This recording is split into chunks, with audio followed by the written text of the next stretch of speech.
Hi, we're Lisa and Angie. Welcome to another episode of Pep Talks and Prosecco. If you like what you see and hear, be sure to follow us on Facebook and Instagram and share with your friends and family. We are all about building community. Cheers! Cheers.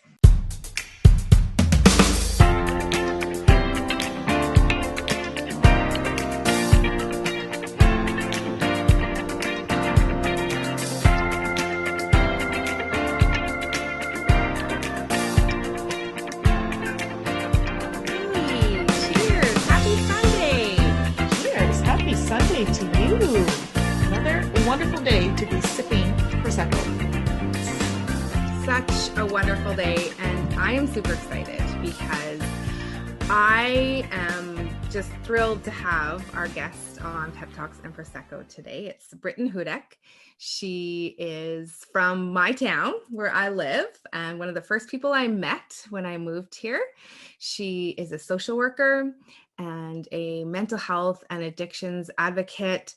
She is so wise when it comes to ways to deal with big emotions like loss and grief and stress. And I'm just so excited to have her here on Pep Talks and Prosecco and chat with us today. She's an absolutely lovely human. And so I think we should just get right to our chat with Britton. Sounds good. Cheers. Cheers. Hey, Britton, welcome to Pep Talks and Prosecco. Cheers. Cheers. Hey, Lisa. Hey, Angie. Cheers. Oh, that always just tastes so good on a Sunday, and even better when we are hanging out with great friends. So, Britton, I'm so excited to have you on Pep Talks and Prosecco today. I've known you for many years now. You're probably one of the first people I met when I moved to Melville, actually. And I have had the great pleasure of getting to know you, I think, both professionally and personally. And we are just so excited to have you on Pep Talks and Prosecco and talk a little bit about stress and mindfulness and loss and just all of the things that we do at a time when we're all dealing with some really big emotions. So thank you so much for being here with us today.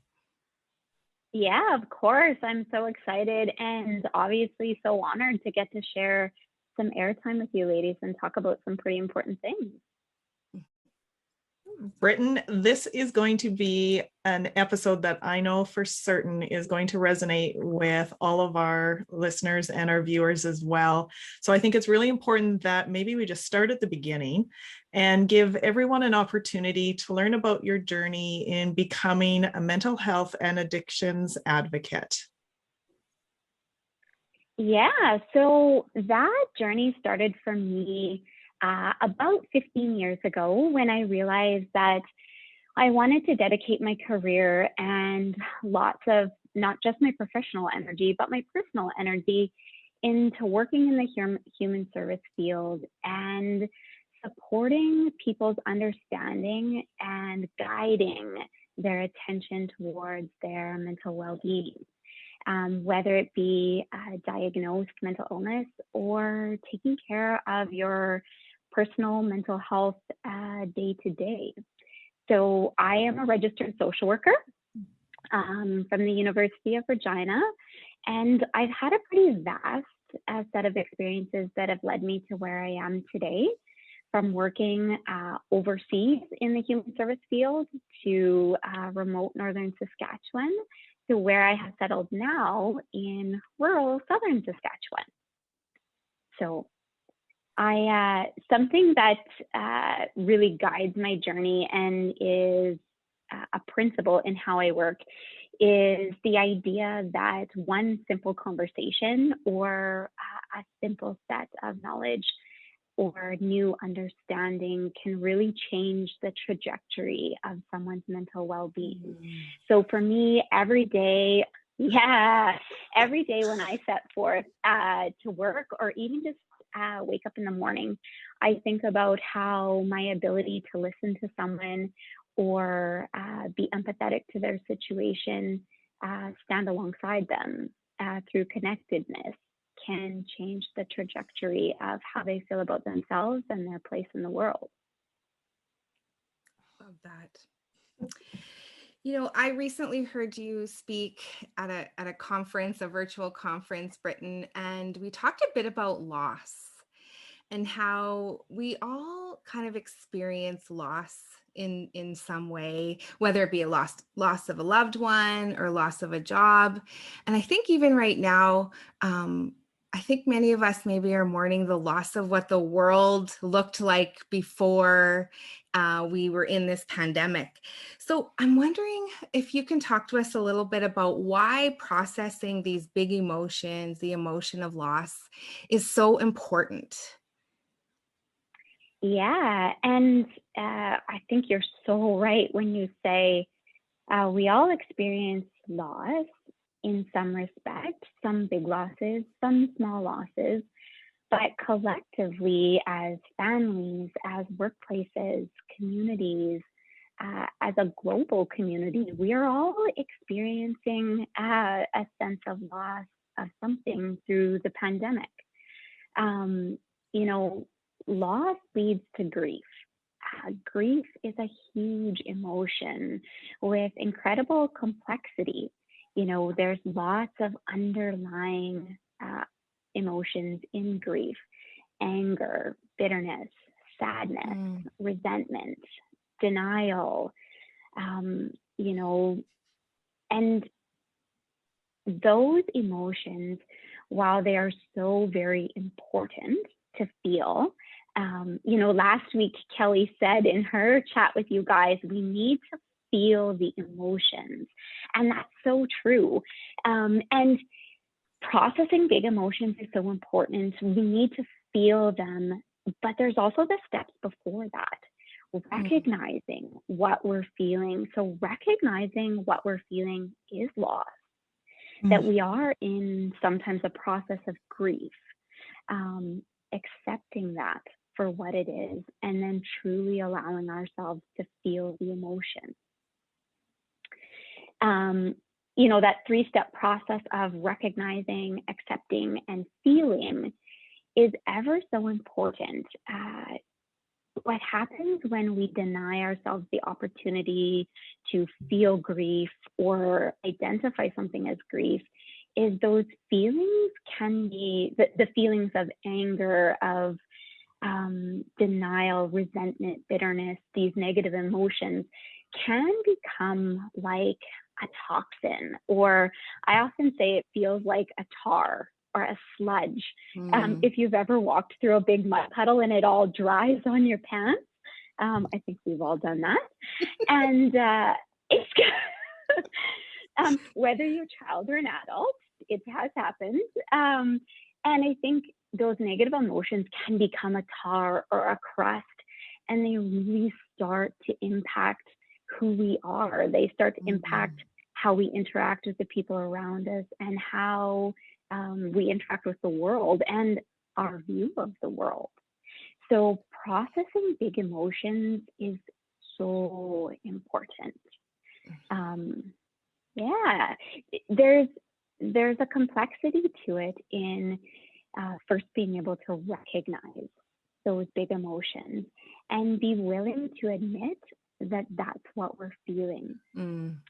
I would suspect that sometimes, whatever the circumstance is, or the experience or situation we're feeling loss about, sometimes I think folks might attach shame or embarrassment that we're having that type of emotional reaction in that situation.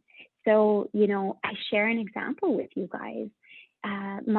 I have a vibrant little 5-year-old son, and in the fall, he started kindergarten, and I found myself feeling this sense of loss for the things as a mom I wasn't able to do for my brand new kindergartner, and I felt embarrassed, like, oh, like you should feel lucky that he's actually able to attend school. but it felt really disingenuous because I was denying myself the opportunity to say, like, this sucks. I do feel upset. And this does feel like a loss to me. And so if I didn't accept that, it would have turned into a toxic bitterness or resentment about the school experience rather than a continued opportunity to still share in that experience. Oh, Britton, you have just made so many analogies. Like even on the weekend, I was out for a walk and I got the muck on me. And as you were explaining that to me, I could just absolutely sense all these emotions that truly feel like they are stuck on you. So I love that analogy. So I'm just wondering, like, do you have some tools or some additional strategies that you would be willing to share with us? Because when we do get stuck in the muck of all those big emotions, how do we break through and dust ourselves off so that we can start to experience positivity and hope and joy again? Like, what are some ways that we can do that and work through the muck? So working through the muck, well, and in sticking with that analogy, really it's acknowledging that we have muck all over us to start with. So the strategy that I use is twofold. It's acknowledging that we're covered in muck and being okay with that. And then the next strategy that I use, it's called radical acceptance, or rapid acceptance. So really, this process is the process of saying to yourself, with your self-talk, right now, I am willing to put a set of facts in front of me. Not necessarily do I approve of them, but I'm going to accept them, acknowledge how I'm feeling, but I'm going to move on. So, when thinking about that example of, I'm not sure why I got so stuck on, my first day of school experience. And I had a lovely experience with my son. I was still able to walk him to the classroom and give him a little snuggle. Well, pushed me away and said, "Mom, don't do that." But there was this experience in my mind that I was still grieving. And I had to tell myself, you are right. That wasn't what you wanted, but move on, because that is the facts. The facts are our children are wearing masks. There's protocols in place. You're not going to be a parent helper. So I had to accept that set of facts and move on. And it really does feel inside quite drastic, like, oh, okay, that's what we're going to do. But the other option, if we don't accept the set of facts, is to wallow in the muck. So do we want to wallow in the muck, or do we want to just accept the way it is and move forward? And when we talk about radical acceptance, this also helps us tolerate the level of distress we're feeling about a situation.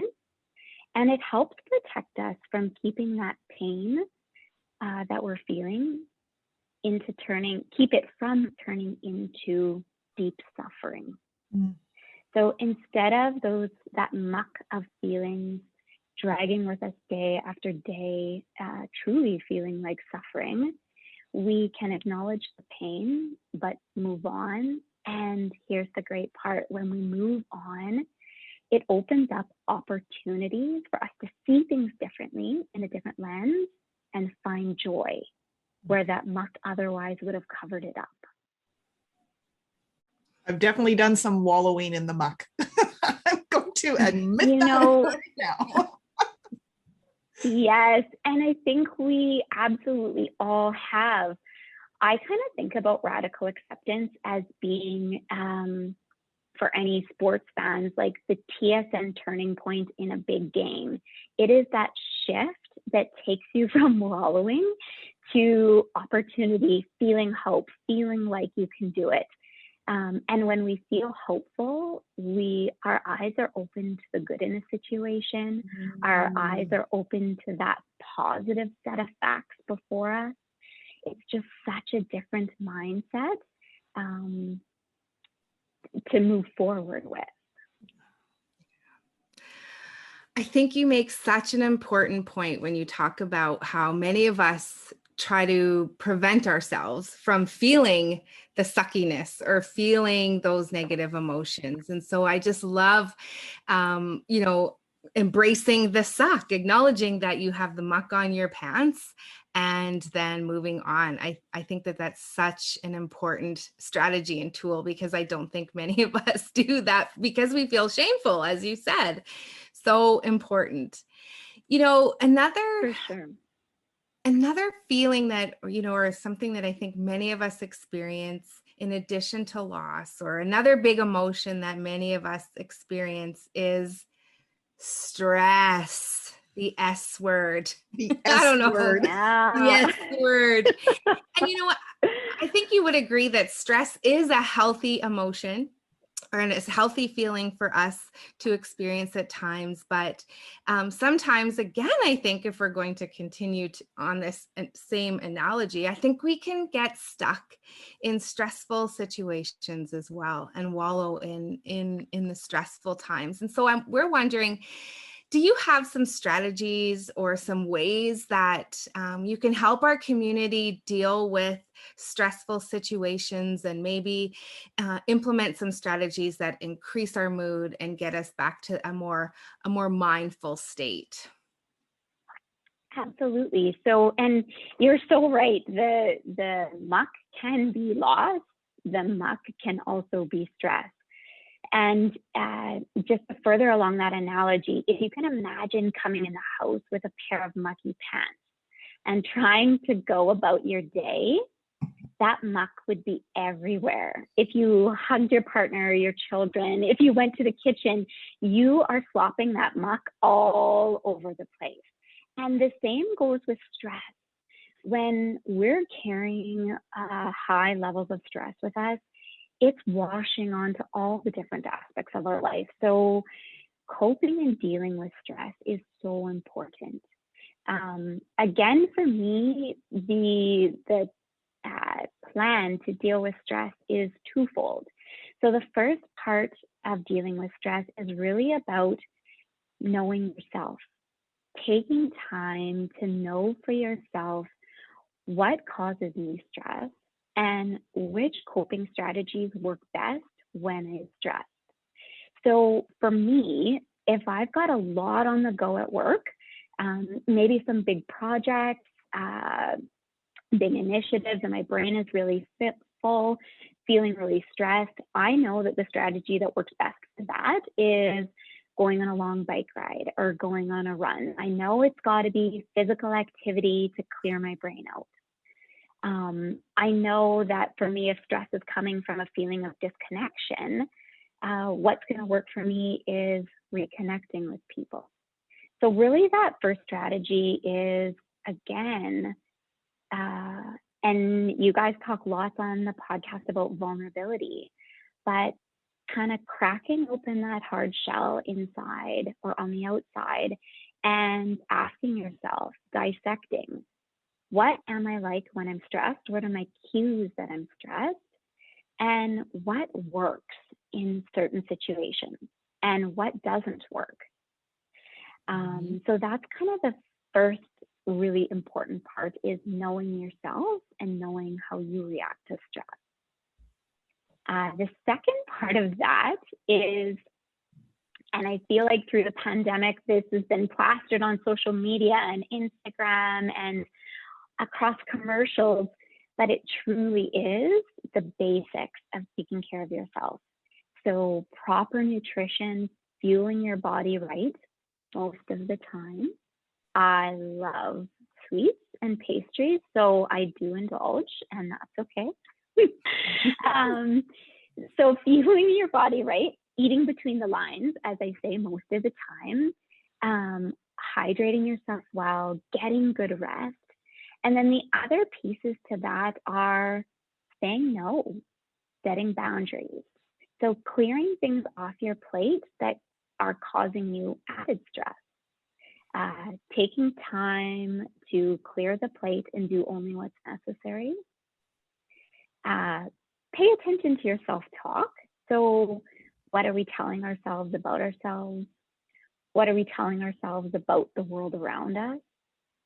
I know for me, I pay particular attention to the content of my social media or the TV that I'm indulging in, because, you know, there's so many lovely parts to TV and media, but sometimes I know for myself, I can find myself down a rabbit hole. And if I'm already stressed, it's not helpful.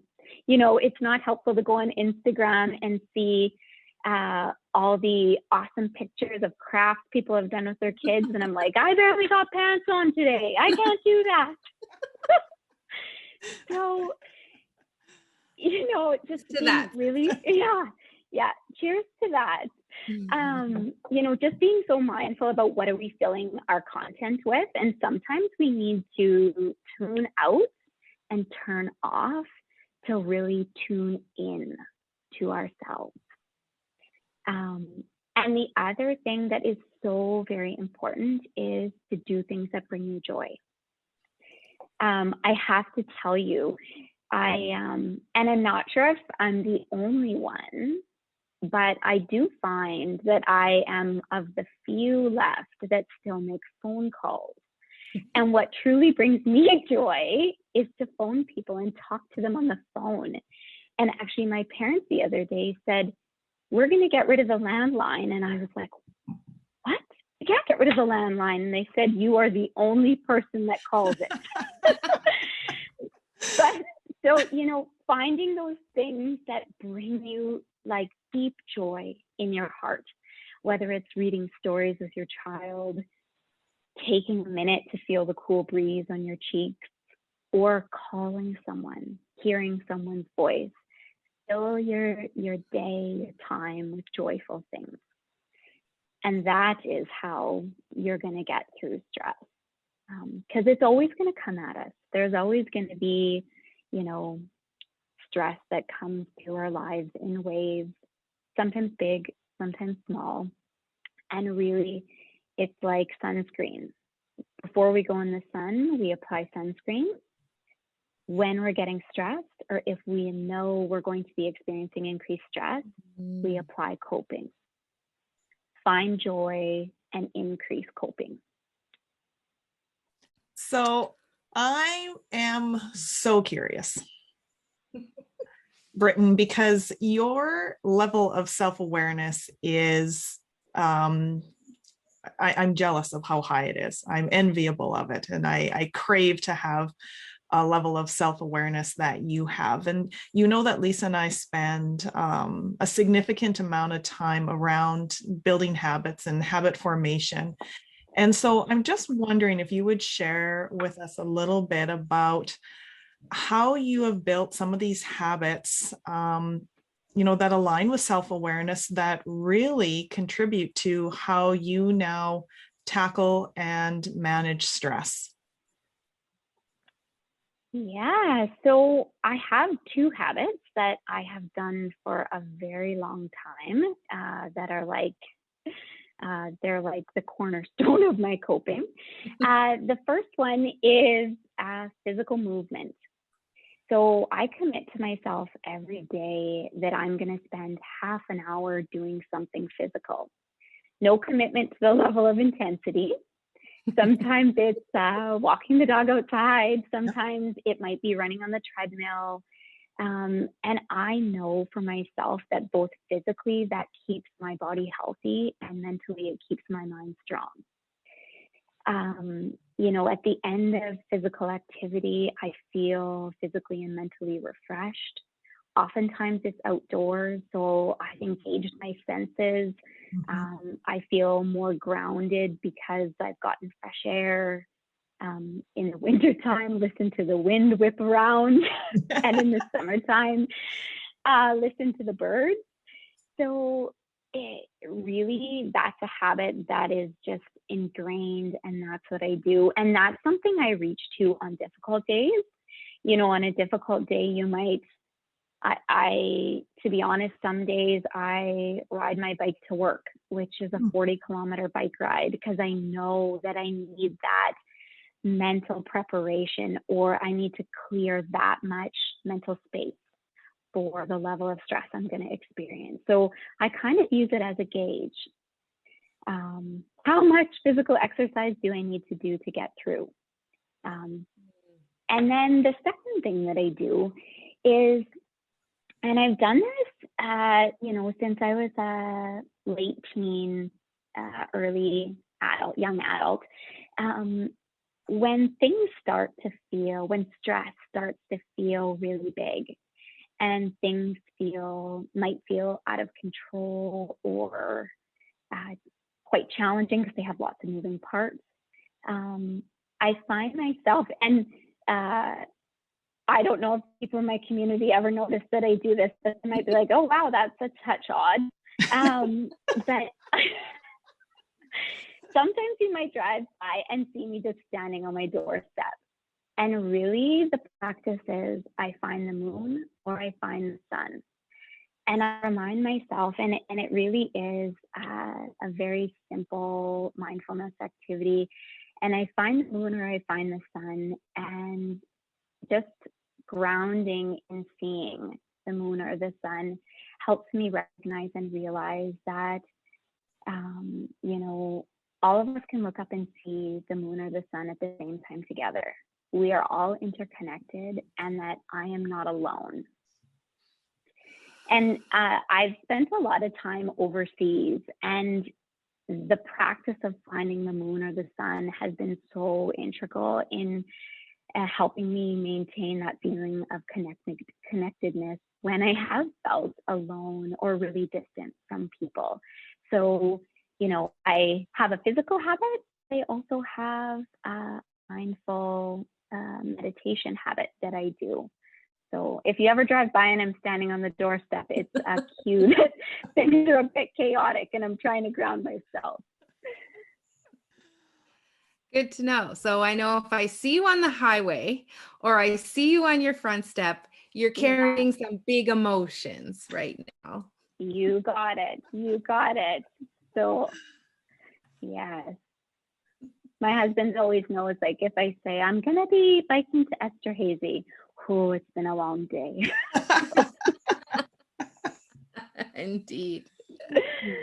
Yeah. Well, this has been, I don't know about you, Angie, but I have found this little chat with you, Britton, to be incredibly enlightening. I wanted to take notes, and I actually at one point forgot that we were responsible for keeping this conversation going, because I just wanted to just sit here and listen like I was in a webinar or something.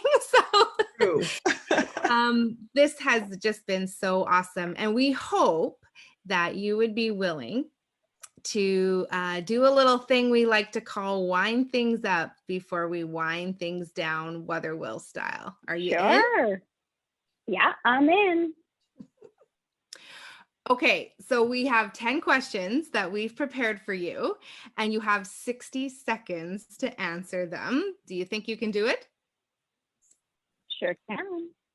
I'll give it a try. Okay. Do you need a sip of Prosecco before we start? Yeah. I'll join you. Okay. Here we go. Start. Ready? Go. Your favorite mantra or affirmation that you use daily? I can. Your favorite movie? Harry Potter. Yes. Oh, Angie too. What advice would you give your teenage self?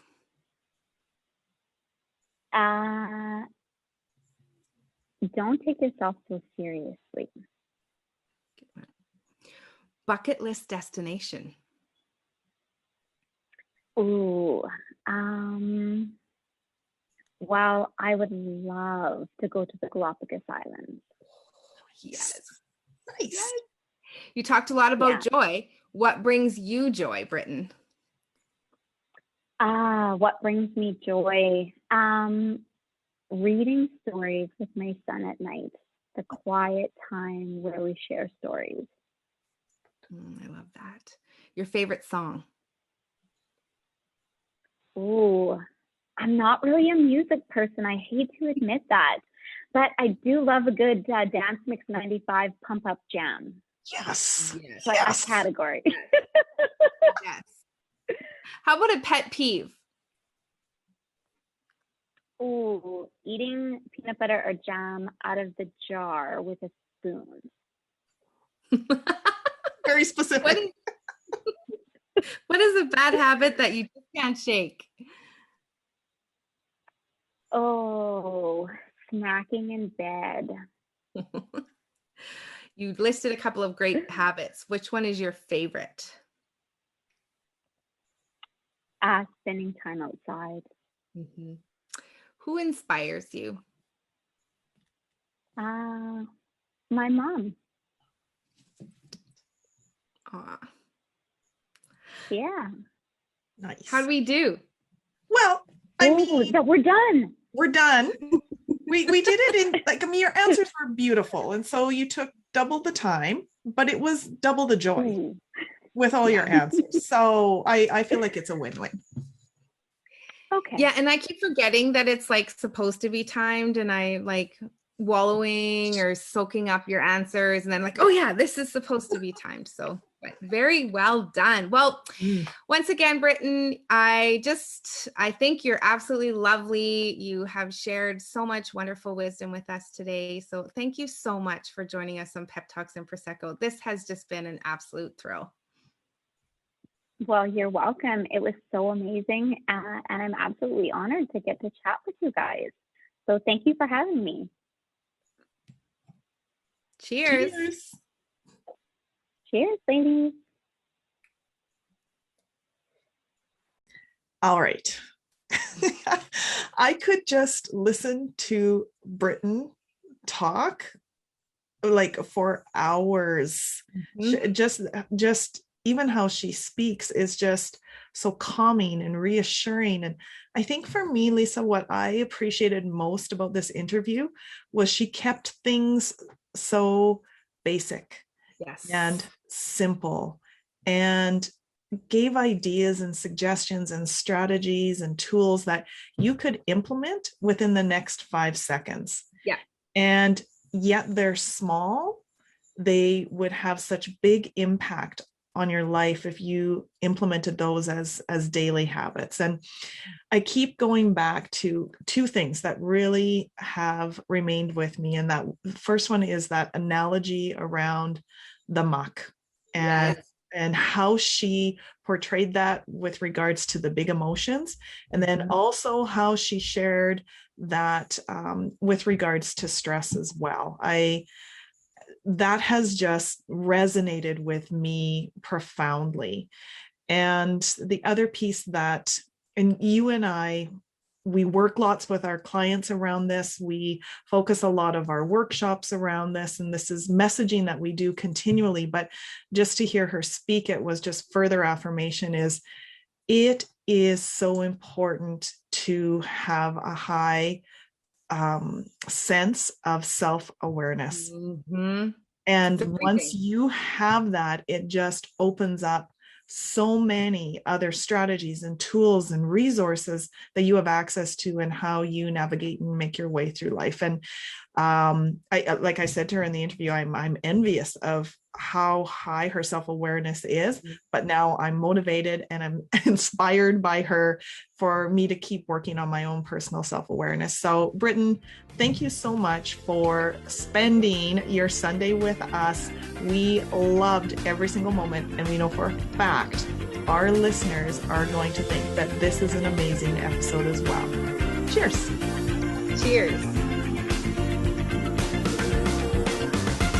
Hold the freaking presses. I don't know. Are you guys getting a little bit tired about feeling stuck all the time? Guess what? Lisa and I have been stuck many, many times. So many times. And we found ways to get unstuck. So Lisa, tell them how we can help them out. Well, we want to be your wing women by offering you a 30-minute free virtual consultation with us. So if that sounds something like you're interested in, head on over to our website, wotherwill.com, and sign up for that consultation today. Cheers!